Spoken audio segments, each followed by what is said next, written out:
Европада, Жакынкы Чыгышта, Африкада жана Азияда жаңы куралдуу кагылышуулар жана согуштар тутанууда. Миллиондогон адамдар үй жайынан ажырап, өз жерин, өлөң төшөгүн таштап кетүүгө аргасыз болууда. Миллиондогон адамдар курман болууда. Жапа чеккен адамдар кимдер?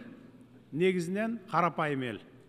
Алардын өлүмүнөн акча жасаган бул дүйнөлүк саясатчылар. Биз көптөгөн элдердин, Палестинанын, Украинанын, Судандын, Сириянын жана башкалардын азап чегип жатканына көз жумуп олтурбашыбыз керек.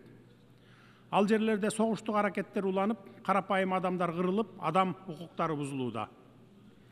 Дүйнө коомчулугу өзүнүн өзүмчүл геосаясий кызыкчылыктарына таянып, аталган чыр-чатактарга мунусу көбүрөөк, ал эми тигиниси азыраак маанилүү деген принцип менен мамиле кылып, кош стандарттуу ыкманы колдонууда.